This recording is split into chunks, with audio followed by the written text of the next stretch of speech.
कांग्रेस नेता डॉक्टर तारानंद सादा ने पहलगाम हमले की निंदा और केंद्र सरकार पर लगाया आरोप।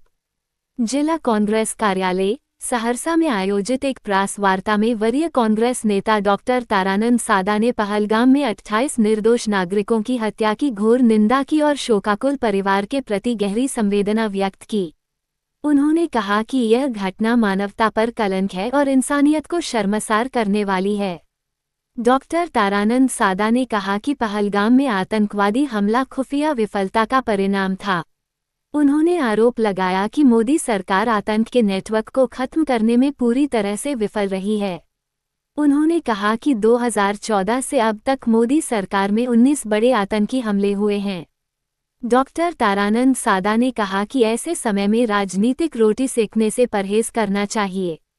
उन्होंने केंद्र सरकार से कड़े कदम उठाकर आतंकी नेटवर्क को ध्वस्त करना चाहिए। हर्ष प्रसाद की रिपोर्ट सहरसा से।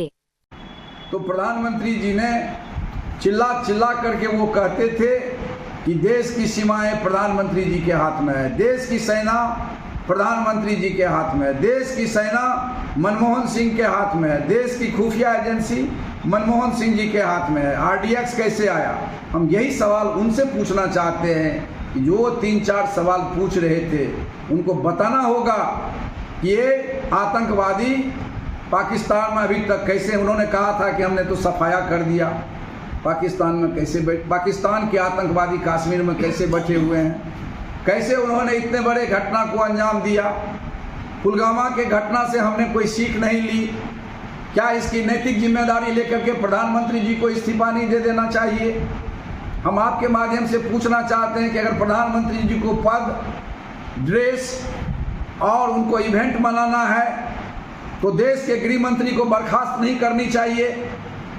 क्या उनको अभी भी निशाने पर वो लेना चाह रहे हैं? राजनाथ सिंह को जो रक्षा मंत्री है, निरीह हैं, वो तो काम के भी रक्षा मंत्री नहीं है, तो ये किस पर वो इसका ठिकरा ठोकेंगे?